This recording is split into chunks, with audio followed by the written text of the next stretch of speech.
Durablement vôtre pour un monde viable, vivable et vivant.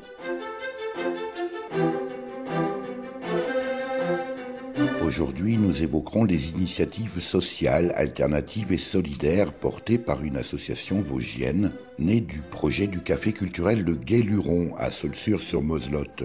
Depuis la fermeture du café le 12 mai 2018, elle se trouve un nouveau souffle grâce au soutien de la ville de Cornimont.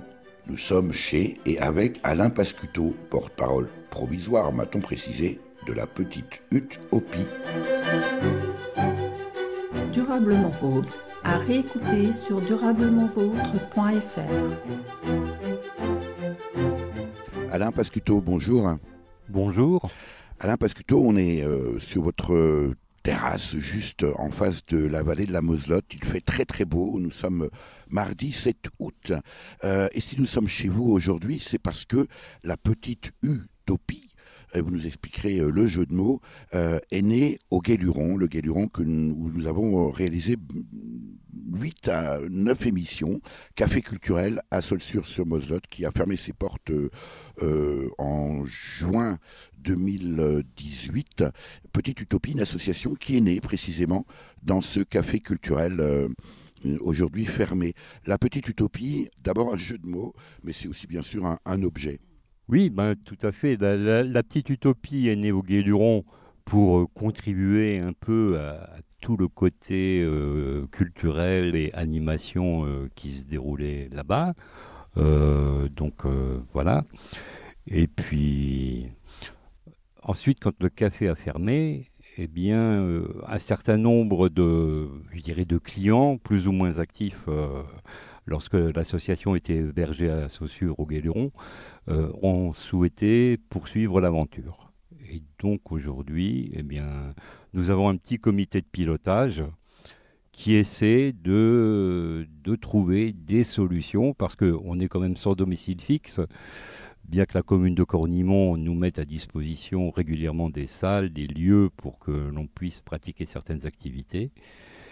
Mais voilà, on est face à un certain nombre de problèmes justement concernant les lieux, que proposer. C'est pas aussi simple que quand le café existait, puisque là, il y avait un lieu qui était clairement identifié, qui avait quand même une clientèle et qui venait là parce que c'était un café, c'était le Gué-Luron, etc. Alors, Alain Pascuto, la petite utopie, jeu de mots, je le disais tout à l'heure. Oui. Bah parce qu'on s'est mis à rêver qu'on pouvait partager avec les autres, c'est à la mode, mais faire de l'intergénérationnel, accueillir aussi bien au café des familles, ça c'était le projet d'Élise et Seb au Gué-Luron, des familles que des gens qui venaient pour un concert ou pour une conférence ou pour une projection. Donc voilà, il y a derrière tout ça ce rêve à poursuivre et surtout à créer du lien humain, quoi. Et je dirais à sortir un peu les gens devant leur écran de télévision et les amener vers autre chose. Bon, sans être très prétentieux, mais... C'est de l'utopie, c'est du rêve, voilà, c'est de l'ambition peut-être aussi. C'est de l'utopie, mais on a encore un groupe qui est animé par cette utopie. Après, la difficulté, c'est de définir clairement ce que chacun met derrière cette utopie. Et on voit que au sein du comité de pilotage, on a plusieurs utopies et on essaie de trouver un consensus pour ensuite faire partager cela avec d'autres personnes qu'on espère de plus en plus nombreuses. Alors précisément, vous êtes combien aujourd'hui dans c'est une association juridiquement constituée? Tout à fait, tout à fait. Donc aujourd'hui, on compte à peu près 70 adhérents, mais de membres vraiment actifs, on est une douzaine, quoi. Donc, ça veut dire aussi, Alain Pascuto, que c'est au Gué-Luron que ce projet, cette intention est née, cette graine a été semée et ne demande aujourd'hui qu'à germer finalement? Ah oui, ça c'est indéniable. Au départ, il y a eu l'initiative d'Élise et Seb qui ont ouvert le Gué-Luron. Après, ils se sont heurtés à quelques difficultés et de là est née la création d'une association qui a tenté tant bien que mal de les épauler. Je pense qu'ensemble, on a fait de belles choses et Après, le problème que nous, on n'a pas en tant qu'association, c'est que le Guéluron, en tant que café, quelque part, c'est une entreprise. Et donc, il y avait le côté entreprise à gérer. Et ça, je pense que c'était difficile, quoi. C'était un sacré pari qu'ils avaient fait à Saussure. Alors vous dites à Saussure, Oui, Alain Pascuto, parce que vous le disiez tout à l'heure, vous le précisiez tout à l'heure, la Petite Utopie avait son siège à Saussure et oui. aujourd'hui il a son siège à Cornimont. Pourquoi? Alors, il a son siège à Cornimont. Pourquoi?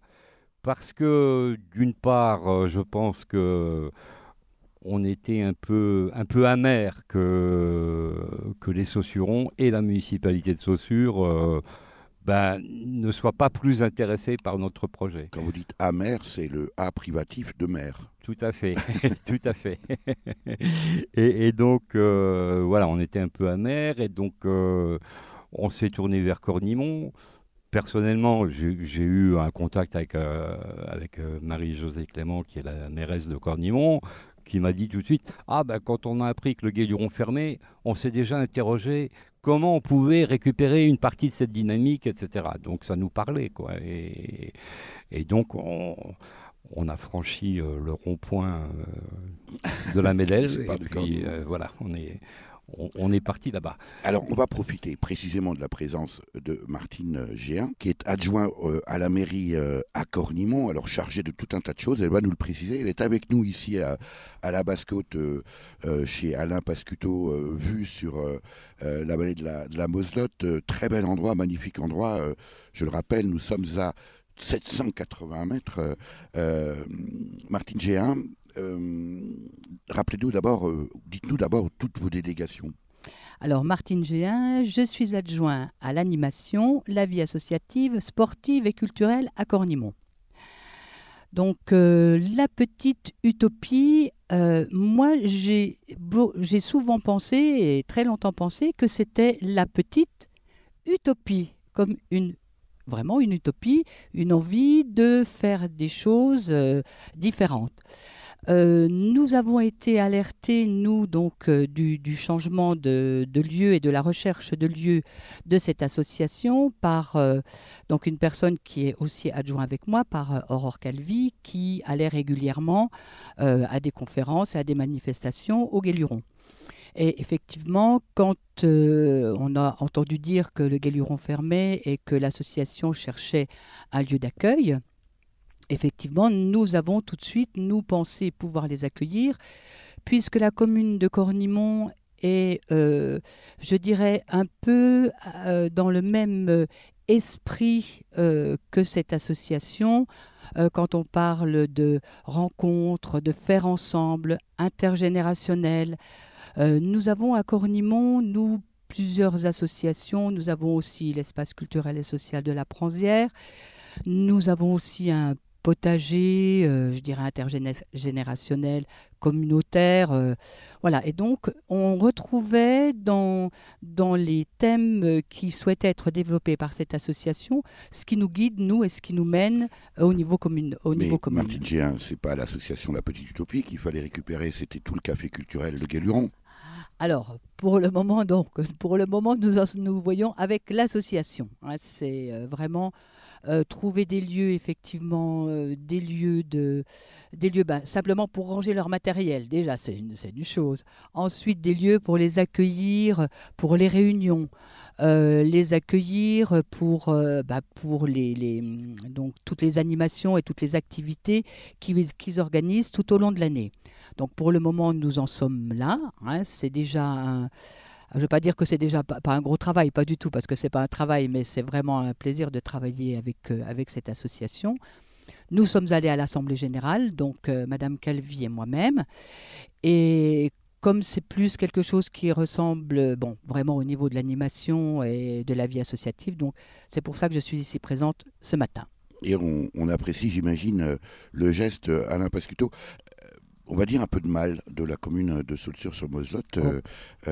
Martine Géin, on va en profiter. Comment se fait-il qu'à quelques kilomètres, même pas, on trouve cette dynamique qu'on n'a pas trouvée à Saulxures-sur-Moselotte? Alors, moi, je ne dirais pas du mal, hein, bien sûr. Non, mais je pense aussi qu'au niveau communal, on a chacun un petit peu nos priorités et on a aussi chacun, je ne vais pas dire notre identité, mais Cornimont est un village où il y a pas loin de 60 associations, Pour combien d'habitants? 3300 habitants. Alors, c'est sûr que nous sommes, nous peut-être plus tournés vers effectivement se faire ensemble, ce genre de choses. Quoiqu'à Saussure, il y a aussi, voilà, aussi beaucoup d'associations. Je crois qu'on a chacun nos priorités et puis il y a aussi des choses ponctuelles qui se passent, des moments où peut-être on est moins réceptif à certaines choses. Voilà, on peut, je ne dirais pas du mal, c'est vraiment, voilà, c'est une opportunité que nous avons trouvée pour accueillir cette nouvelle association qui pourrait venir s'installer et qui s'installe à Cornimont. Durablement vôtre, Éric Mutschler. Approchez, approchez, mesdames et messieurs, car aujourd'hui, grande vente aux enchères. Dans quelques instants, mes deux jeunes apprentis saltimbanques vont vous présentationner des mots. Un mot pour tous, tous pour un mot. Un mot pour tous, tous pour un mot. Des gros mots pour les grossistes, des mots de tête pour les charlatans, des jeux de mots pour les artistes, des mots d'amour pour les amants, des mots d'amour pour les copieurs, des mots pour mots pour les cafeteurs, des mots savants pour les emmerdeurs, des mobilettes pour les voleurs. Aujourd'hui, grande vente aux enchères, on achète des mots d'occasion, des mots à la page et pas cher, et puis des mots de collection. Un mot pour tous, tous pour un mot. Un mot pour tous, tous pour un mot. Des mots rues pour les poissonniers et des mots jetés pour les pas bien beaux. Des mots perdus pour les paumés, des mots en l'air pour les oiseaux, des mots de passe pour les méfiants et des mots clés pour les prisonniers, des mots pour rire pour les enfants, des mots tabous pour le taboulet. Aujourd'hui, grande vente aux enchères, on achète des mots d'occasion, des mots à la page et pas cher, et puis des mots de collection. Un mot pour tous, tous pour un mot. Un mot pour tous, tous pour un mot. Des mots croisés pour les retraités et des petits mots pour les béguins.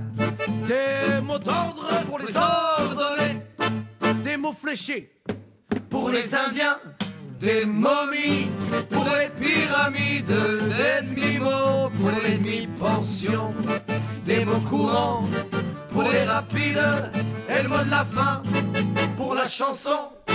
Nous sommes toujours à la Basse-Côte, à Saulxures-sur-Moselotte, au domicile d'Alain Pascuto, avec une vue magnifique sur la vallée de la Moselotte, à près de 800 mètres d'altitude. En ce mardi 7 août, il fait encore très très beau. Et nous évoquons aujourd'hui les projets de l'association La Petite Utopie, qui est née à l'origine au Café culturel de Saulxures-sur-Moselotte, que les auditrices et les auditeurs de Durablement Vôtre connaissent bien, qui a malheureusement fermé ses portes avant l'été 2018. Et cette association est en train de profiter de toute cette dynamique qui s'est créée au Café culturel Le Guéluron pour tenter de perdurer. On a entendu à l'instant le témoignage de Martine Géhin, adjointe à la mairie à Cornimont, qui les accueille dorénavant. Et alors on a la chance de profiter de la présence d'Émilie Magnan. Bonjour Émilie. Bonjour.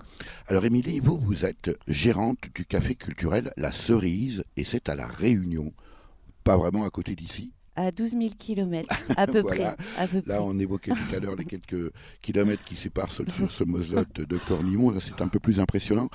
Mais ce qui est surtout intéressant, évidemment, c'est que, d'une part, vous connaissez le café culturel, vous connaissiez en tout cas le café culturel Le Guéluron, et puis vous gérez vous-même un café culturel donc à La Réunion.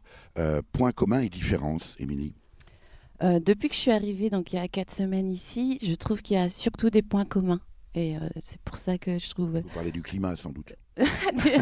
Il fait très chaud.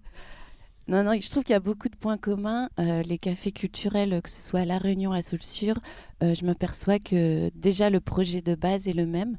Quand j'entends les mots intergénérationnel, accueillir des familles, des lieux, d'être ensemble pour éviter la solitude, enfin l'ultra-moderne solitude.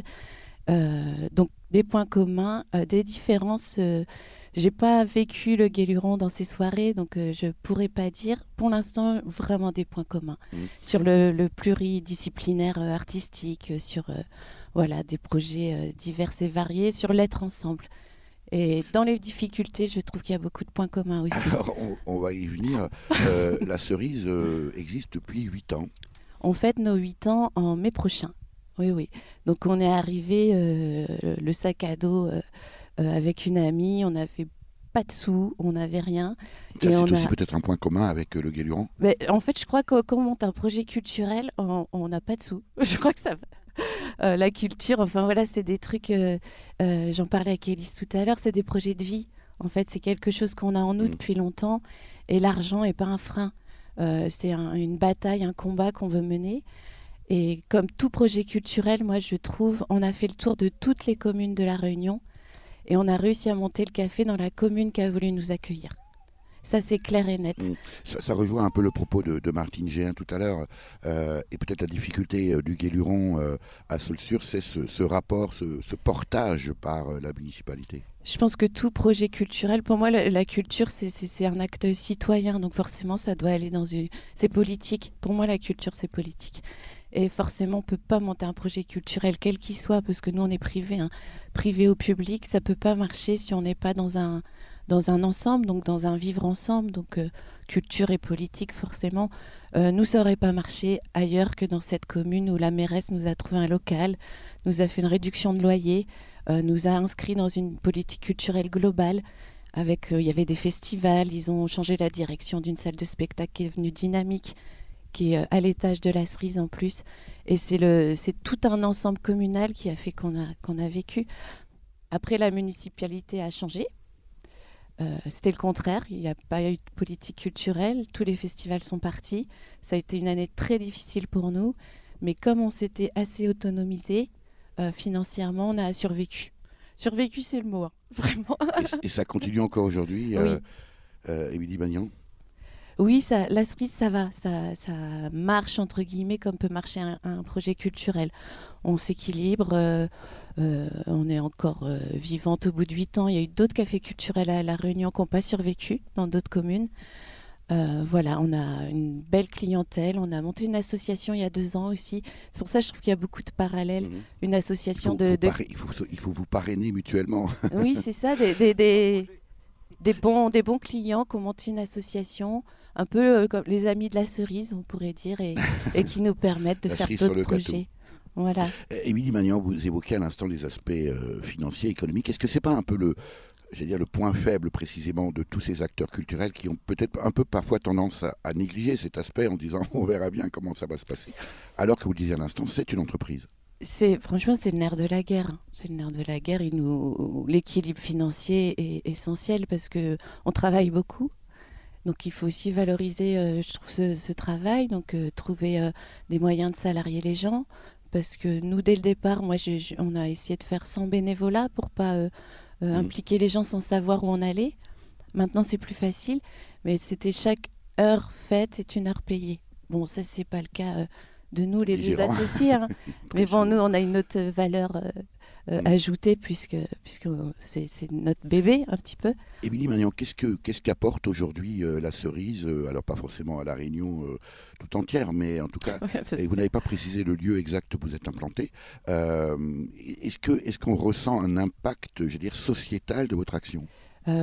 Complètement. C'est à Saint-Paul de La Réunion, donc dans l'ouest de l'île. C'était une ville où les gens se rencontraient pas parce qu'il manquait d'un lieu. Alain parlait d'un lieu, et un lieu, c'est essentiel, c'est identifié, et on peut y aller tout seul, on peut y aller en famille, on peut... nous, la cerise, ça a créé des histoires d'amour, par exemple. ça a créé d'autres projets culturels parce que les gens se rencontrent, se parlent et du coup ça a fait des petits autour. Tous les petits lieux culturels alternatifs ou institutionnels sont essentiels, je trouve, à la construction sociétale, vraiment. Martine Géhin, en qualité d'adjoint au maire, adjoint à la mairie à Cornimont, le propos qu'on vient d'entendre d'Émilie Magnan est plutôt, je veux dire, presque encourageant, en se disant que, voilà, lorsqu'il y a une certaine osmose entre les acteurs culturels et la municipalité, c'est pour le bénéfice de la collectivité. Oui, bien sûr. Et c'est bien pour ça que nous avons grand plaisir à accueillir la petite hutte au Pi. Hein, voilà, merci pour le rappel du jeu de mots. Que les petites pilles vont bien tchatcher ensemble, bien discuter et apporter tout un tas de choses. Piailler. Voilà. Et c'est sûr que voilà, il y a dans ce que vient de dire Émilie, hein, on entend bien hein, l'importance de ce qui est fait. Hein. Mais on se dit aussi, effectivement, elle l'a bien rappelé, elle parle d'entreprise. Ça veut donc dire qu'il faut quelque chose qui soit aussi viable au niveau financier. Les municipalités, elles, ne peuvent pas porter financièrement toutes ces associations qui toutes vraiment ont vraiment, j'allais dire, du grain à moudre, parce que effectivement, quand on parlait d'ultramoderne solitude, Émilie, quand vous dites ça, c'est vrai qu'on a de plus en plus de gens qui restent chez eux. On a vraiment besoin d'avoir des lieux dans lesquels les gens se retrouvent. Alors c'est sûr que pour le moment, nous sommes, nous, à Cornimont, au début de cette collaboration avec la Petite Utopie. Après, il va falloir voir effectivement comment est-ce qu'on peut trouver vraiment un lieu identifié. On sait bien qu'il y a des possibilités au niveau de la commune de Cornimont, mais la commune ne peut pas tout porter financièrement. C'est pas forcément possible. Alors, ce que vous dites là, Martine Géhin, quand vous parlez de porter, et on entendait à l'instant Émilie Magnan établir la relation entre politique et culture, tout acte culturel et politique. Est-ce que finalement, ce n'est pas aussi une réflexion sur la démocratie elle-même ? Finalement, on est peut-être encore dans un système où on a d'un côté le peuple qui donne son mandat une fois tous les 5 ans, 6 ans, puis après il est prié de se taire, et puis voilà, on va voir ce que la municipalité en fait, alors que beaucoup de communes, dites notamment en transition, font exploser ce dispositif-là pour créer une relation beaucoup plus directe et franchement démocratique. Est-ce que c'est pas aussi finalement un vivier d'initiatives qu'il ne s'agit pas de porter, mais d'entretenir tout simplement, et de se dire, ben voilà, le peuple au sens large du mot est le véritable dépositaire finalement de cette action, et aux élus d'animer ce débat. Alors quand je dis porter, ça veut dire qu'au début, il faut bien, nous les accueillons et ils sont en attente de quelque chose aussi au niveau de la municipalité. C'est dans ce sens-là. Après, effectivement, oui, il faut que chacun devienne aussi indépendant. Et puis, il faut que nous, au niveau de la municipalité, on laisse la place aussi à toutes ces associations pour prendre part à la vie de la commune. Vous parliez de transition tout à l'heure. Nous avons au niveau communal mis en place tout un travail autour, alors ce qu'on appelle en ce moment la transition écologique. Donc voilà, nous avons certaines actions qui se font par l'intermédiaire d'associations. Nous sommes aussi bien sûr toujours à la recherche des gens de la commune qui viennent avec nous dans les réunions pour effectivement parler de tous ces projets qui vont être mis en place. Au niveau politique, culturel, nous avons développé à Cornimont depuis... moi, j'ai été élue là dernièrement, nous sommes là jusqu'en 2020. Une politique culturelle. Ton arrière-arrière-grand-père, il a défriché la terre. Ton arrière-grand-père, il a labouré la terre. Et puis ton grand-père a rentabilisé la terre. Et puis ton père, il l'a vendu pour devenir fonctionnaire.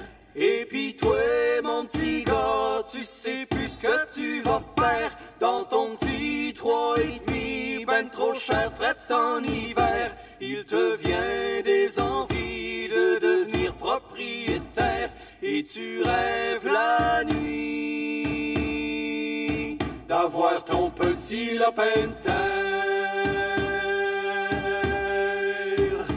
Ton arrière-arrière-grand-mère, elle a eu 14 enfants.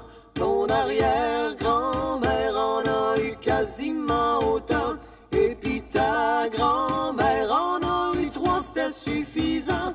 Puis ta mère en voulait pas, toi t'étais un accident. Et puis toi, ma petite fille, tu changes de partenaire tout le temps. Quand tu fais des conneries, tu t'en sauves en avortant.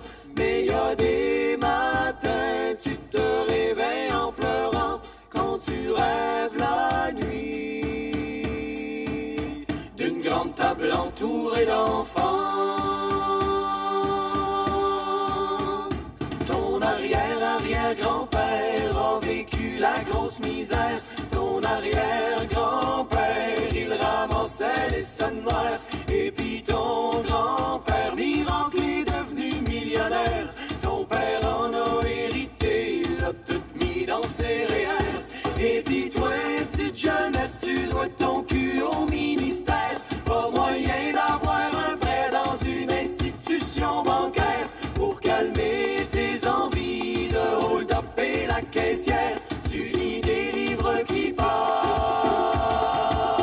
de simplicité volontaire. Tes arrière-arrière-grands-parents, ils savaient comment fêter. Tes arrière-grands-parents, ça swingait fort dans les veillées. Puis tes grands-parents ont connu l'époque yéyé. Tes parents, c'était les discos, c'est là qu'ils se sont rencontrés. Et puis toi, mon ami, qu'est-ce que tu fais de ta soirée? Éteins donc ta TV, faut pas rester encabané. Heureusement que dans vie, certaines choses refusent de changer. Enfile tes plus beaux habits. Durablement vôtre, Éric Mutschler. Car nous allons ce soir danser.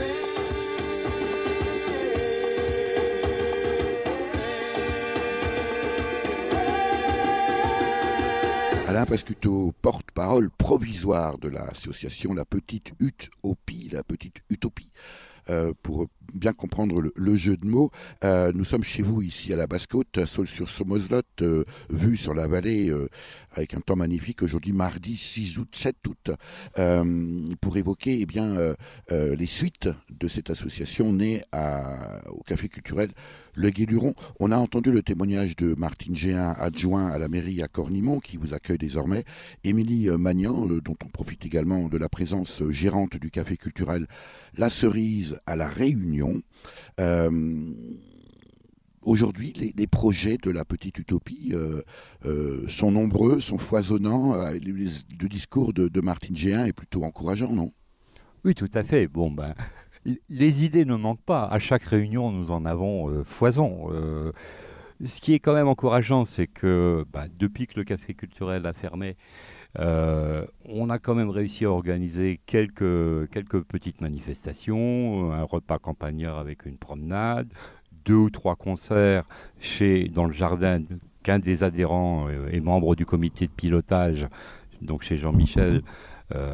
Il met son jardin à disposition, etc., pour organiser des concerts. Dimanche dernier, par exemple, il avait organisé une expo de peinture, expo de photos, expo de vannerie, et le tout agrémenté de musique. Donc nous ne sommes pas restés inactifs depuis la fermeture du Guéluron. On essaie quand même de montrer que l'association est toujours vivante, quoi. À partir de la rentrée, donc, vont reprendre les ateliers réguliers qui se déroulaient au Guéluron, ateliers de théâtre, ateliers de percu, ateliers d'écriture, ateliers de patois, il y en a d'autres certainement que j'oublie. Enfin, pratiquement tous les ateliers Café Lime, tous les ateliers qui se déroulaient vont se poursuivre à la rentrée dans diverses salles communales. Après, nous avons également en projet d'organiser des événements plus genre concert ou conférence, etc. Et justement, hier soir, nous avions une réunion. Normalement, le 7 décembre, on devrait peut-être pouvoir programmer un concert à Cornimont. Il y a une sortie prévue avec les gens de la Ligue de protection des oiseaux en octobre. Il y a d'autres concerts qui sont en réflexion pour l'instant. C'est vrai que c'est beaucoup plus limité qu'au Guéluron parce qu'à chaque fois il faut trouver un lieu. Alors on évoque plusieurs pistes, évidemment. Il y a l'idéal, ce serait le lieu permanent, mais on se rend bien compte que ce n'est pas possible pour l'instant. Donc on réfléchit, après discussion avec Émilie justement, parce qu'ils ont commencé un peu comme ça aussi, à des cafés éphémères, c'est-à-dire qu'on serait hébergé par des cafés existants, des lieux existants, où on pourrait dire, tiens, on a un artiste à produire, ou on a une conférence à proposer, ou on a une projection à proposer, est-ce que vous voulez bien nous accueillir, etc. Il y a des propositions aussi que les adhérents ou d'autres personnes mettent à disposition leur lieu quand c'est possible, selon les manifestations. Il est aussi possible d'aller, je dirais, directement chez les gens. Par exemple, j'anime un atelier de théâtre d'impro et j'ai l'intention, l'année prochaine, vers le mois de juin, de faire un spectacle, de monter un spectacle dans les jardins et de demander aux gens, écoutez, est-ce que vous avez un espace, comme ici par exemple, où on peut se poser, vous invitez vos voisins, etc. Ils amènent leurs chaises et nous, on se produit. Est-ce que le risque, Alain Pascuto, c'est pas aussi d'en faire presque trop par rapport à vos ressources, pas simplement financières, mais aussi en temps disponible, parce que tout ça, c'est du bénévolat. Tout ça, c'est du bénévolat. Bon, et il est bien évident que si le groupe de bénévoles s'étoffait un peu, ce serait quand même bien. Alors c'est un peu le serpent qui se mord la queue parce que des gens nous disent on attend d'abord de voir ce que vous faites et puis après on viendra vous donner un coup de main. Or c'est le contraire, on aurait besoin de gens qui nous donnent un coup de main pour pouvoir faire. Donc on ne cesse de lancer des appels dans ce sens. Dont celui-là. Vous disiez aussi que c'est comme ça qu'a commencé le café culturel La Cerise, Émilie Magnan, parce que là aussi c'est un projet qui est né un peu pas de rien, mais sans business plan, on va dire, pour dire un gros mot. J'en ai fait un business plan et c'est chiant. Non, il faut en faire un parce qu'il faut, même si c'est un projet, on a démarré de rien. Je pense qu'il faut encore plus faire un business plan quand on n'a rien que quand on a beaucoup de sous. Parce qu'on n'a pas le choix. Parce qu'il faut convaincre les banques. Parce que, non, on est parti vraiment justement avec une construction budgétaire hyper carrée. On s'est fait aider, bien sûr. Voilà. Mais c'est vrai que sans lieu, au départ, on a investi beaucoup de lieux déjà pour se faire connaître, et commencer à créer un groupe, comme dit Alain. Voilà, on a rajouté des gens autour de nous. Mais est-ce que ça peut fonctionner uniquement par du bénévolat à terme ? Je veux dire, c'est un tel travail, on l'a vu au Guéluron, une programmation extraordinaire. Vous-même, vous avez des événements pratiquement tous les jours. Est-ce que ça peut être porté uniquement par du bénévolat ? Moi, je vais prendre mon exemple. Après, je ne sais pas si on peut en faire une théorie. Mais moi, le bénévolat, je pense nous, la Cerise, non, il n'y a pas de bénévolat sur son quotidien. On est deux, on gère tout, la prog, la com, l'administratif. Les bénévolats, c'est un plus, un petit plus qui nous permet de faire plus. Un conseil à la petite utopie, vous qui avez aussi l'expérience depuis 8 ans d'un café culturel à La Réunion. Non, moi j'ai aucun conseil à donner. Débrouillez-vous quoi en somme. Non, on partage nos expériences. Quand Alain parle du théâtre d'impro par exemple, nous c'est quelque chose qui a fonctionné, mais du tonnerre à La Cerise. Et le théâtre d'impro, je trouve par exemple au niveau culture populaire, je trouve ça génial. Non, on partage, moi j'écoute leur expérience, ils écoutent la mienne. J'ai vraiment aucun conseil à donner. On a encore beaucoup à apprendre. Venez à La Cerise. Vous verrez que c'est pas parfait non plus. Non, il faut juste se servir, des forces vives et il faut essayer. Essayer les choses. J'ai dit tout à l'heure à Martine Géhin qu'on ira la voir à Cornimont. On viendra également vous voir à La Réunion dès que vous nous inviterez. Avec plaisir. Je vous offre une bière pour tous ceux qui font la route. Je voudrais juste rebondir sur ce que disait Émilie, parce que dans le domaine des utopies, au cours d'une discussion autour de la table, on se disait, c'est eux qui disaient, oh mais l'année prochaine, peut-être qu'on vient 2 mois, on trouve un lieu et ensemble on fait 2 mois d'animation, etc. Et nous, étant à La Réunion, mais ayant nos amis et notre famille ici, ça nous permet, comme ils le font cette année, de recevoir leurs amis, leurs familles en étant posés et pas en sillonnant toute la France pour aller voir et la Belgique parce que son compagnon est belge, pour aller voir tout le monde.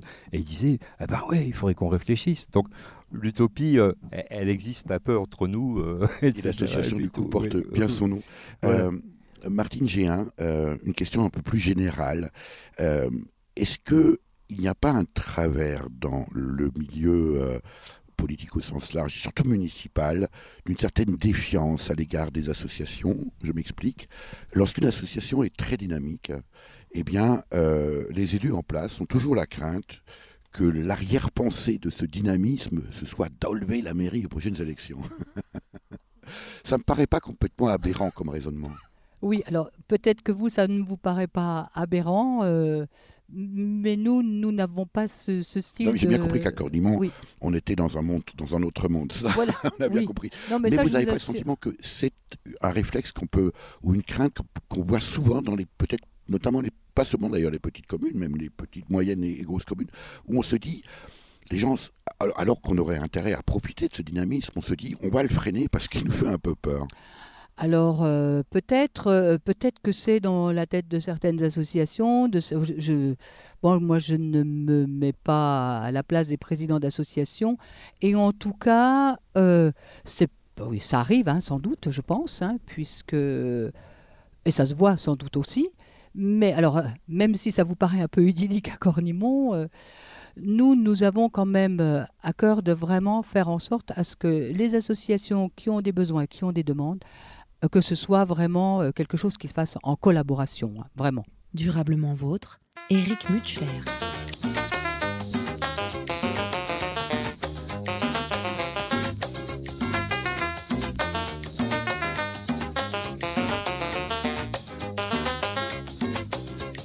Pour construire un ménage, il faut faire bien attention. Rien la pas badinage, il faut bien réfléchir avant. Joséphine, les bien pressée, il est en train de casser à moi les pieds. Les dire moi, mon doudou, mon gâté, que ça que t'y attends pour nous aller marier. Sont au sol la fine parée, les piou-piou qu'à moi dans mon cou. Il voit que l'île est bien pressé pour mettre à moi la corde au cou. Mon case l'a pas encore fini, moi l'a pas encore acheté le lit. Alors, midi, toi, passe pas moi, laisse à moi réfléchir, pour moi, dis oui. Joséphine, faut pas presser, moi l'a pas encore paré. Il manque à moi beaucoup d'affaires, comme elle a toutes affaires les chères. Joséphine, donne à moi le temps, toute chose n'est n'a son temps. Pas besoin pour ça moins gâté, on est à la pas encore arrivé.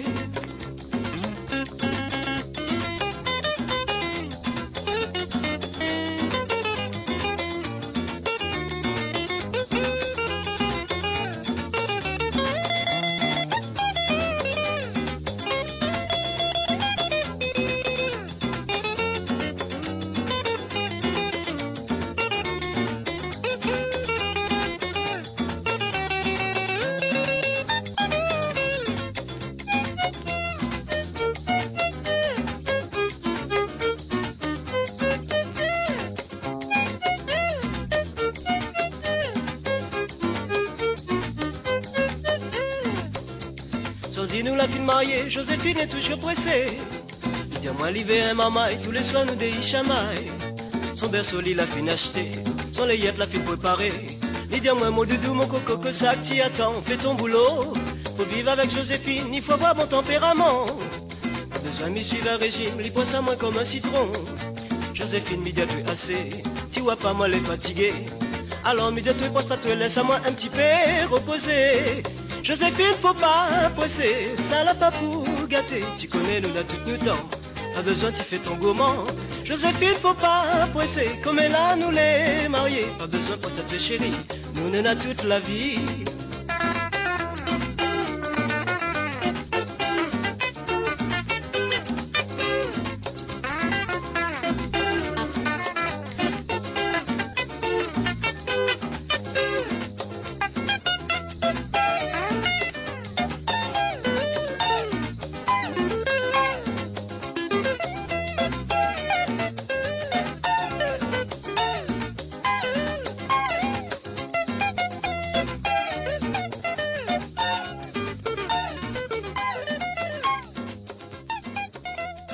Alain Pascuto, porte-parole provisoire de l'association La Petite Utopie.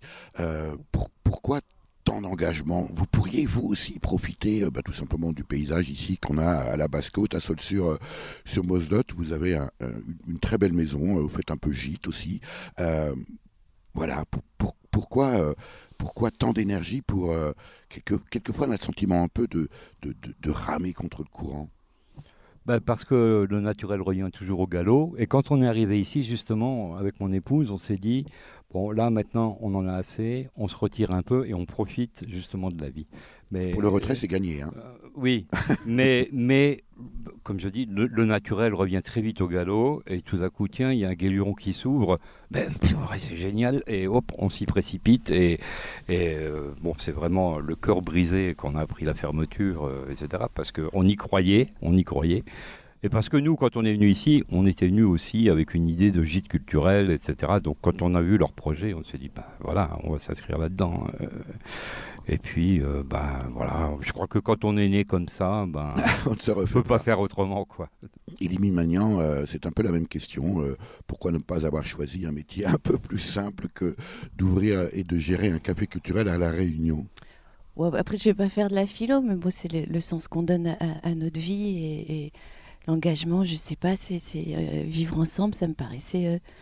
moi, ma vie n'était pas dans le calcul d'avoir ni une maison, ni un salaire, ni une voiture, mais qu'est-ce que ma petite pierre à l'édifice, hein. C'est une toute petite pierre, un café culturel à La Réunion, mais je trouve ça essentiel que tout le monde se pose cette question, la question des autres. Et vous pensez que le monde va changer et va vers... pour l'instant, c'est pas trop l'impression qu'on en a. Là, je suis un peu pessimiste. Enfin, je sais pas, là, ça fait 4 semaines que je suis chez Alain Michel, je suis re-optimiste. Après, on verra quand je rentrerai, mais de rencontrer des gens qui ont d'autres initiatives partout dans le monde, évidemment, on se dit, allez, ça va aller. Ça va aller, il y a plein de gens qui font plein de choses. On peut faire encore des choses ensemble et des belles choses. Martine Géhin, être adjoint à la mairie, comme vous l'êtes à Cornimont, c'est aussi un engagement personnel. Oui, c'est un engagement personnel et c'est un engagement qui vient de très loin. Puisque moi, je suis issue d'une famille où mes parents faisaient partie d'associations et organisaient, par exemple, le centre aéré dans un petit village en Haute-Marne. Et mon travail m'a amenée aussi vers les autres. J'ai été éducatrice spécialisée. Mmh. Voilà, et j'étais aussi à Cornimont présidente de l'association syndicale des familles, où cette association a mis en place le premier, ce qu'on appelait les centres aérés. Et puis voilà, de fil en aiguille, et on a envie vraiment de continuer à s'engager. Et l'engagement communal, qui est le 3e mandat que je fais, 2 mandats donc comme adjoint à l'animation et un premier mandat histoire de se mettre en route. Voilà, ce qui fait qu'aujourd'hui, effectivement, au niveau associatif, je pense qu'il y a vraiment du potentiel et pouvoir accompagner les associations pour qu'elles deviennent effectivement, elles, porteuses de projets, c'est vraiment quelque chose de très intéressant. L'invité de Durablement Vôtre, coup de gueule ou coup de cœur?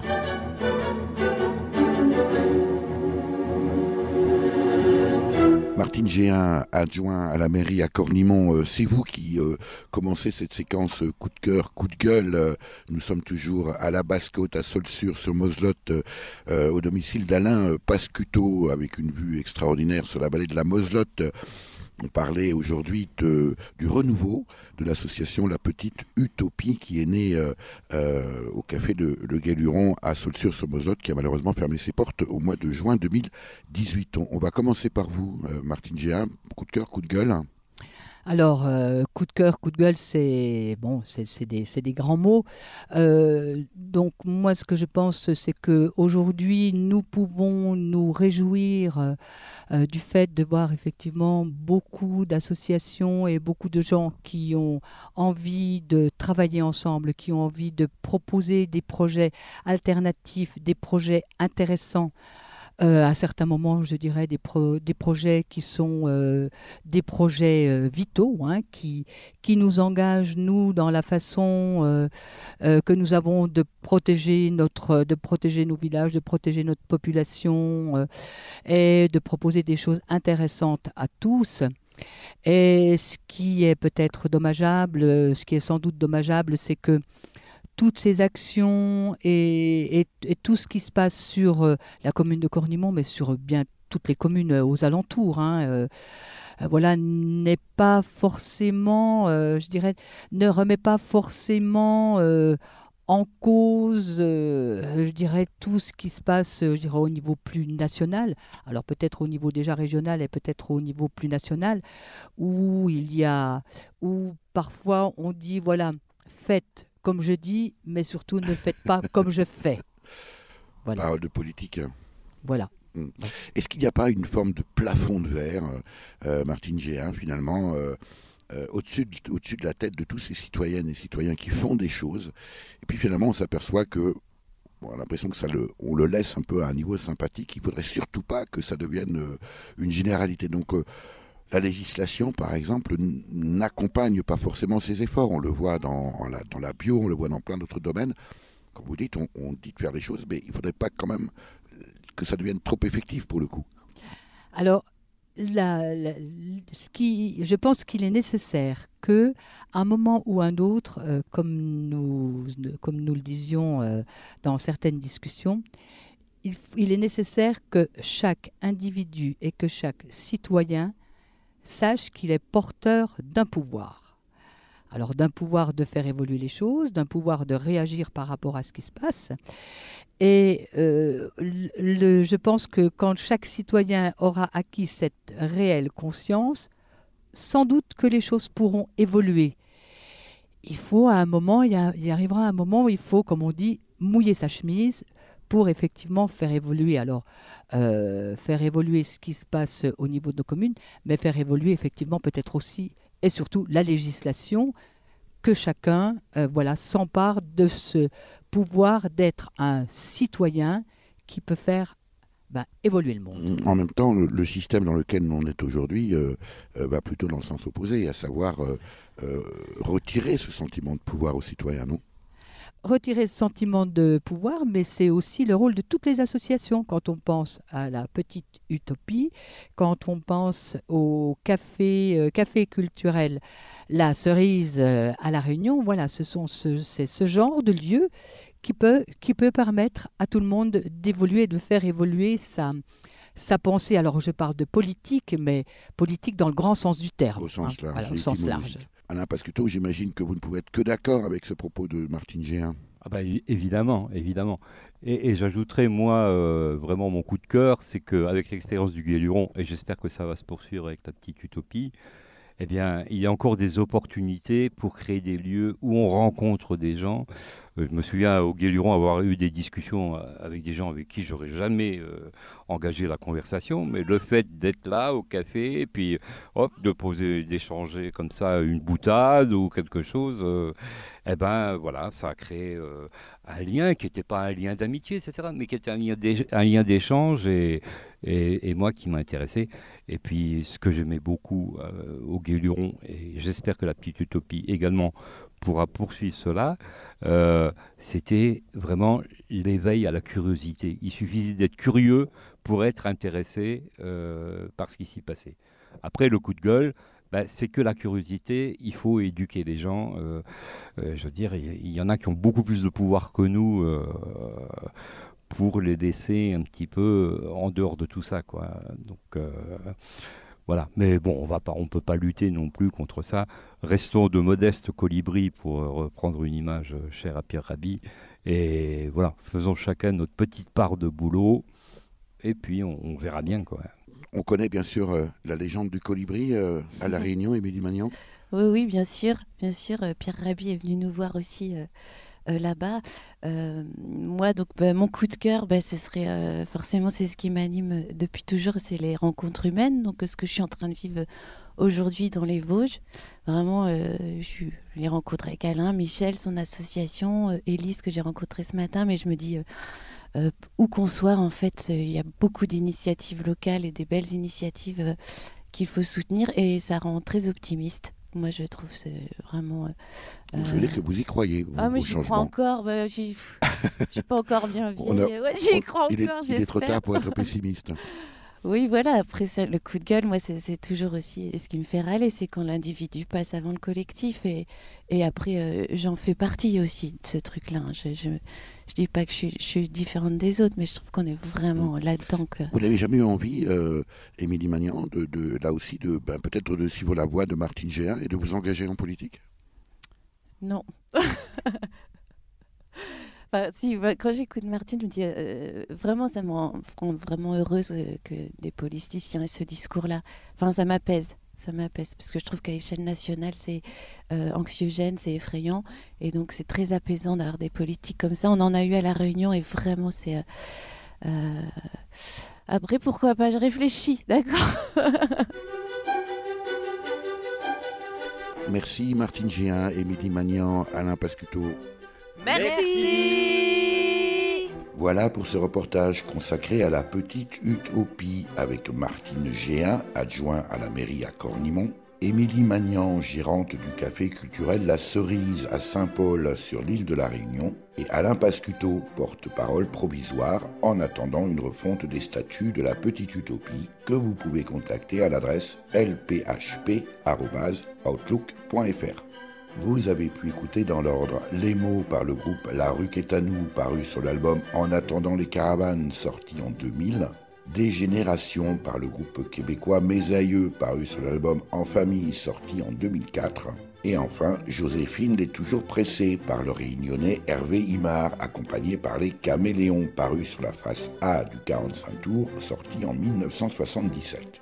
Merci à Véronique Olivier à la réalisation. Vous pouvez réécouter cette émission dès la semaine qui suit sa première diffusion sur le site www.durablementvôtre.fr.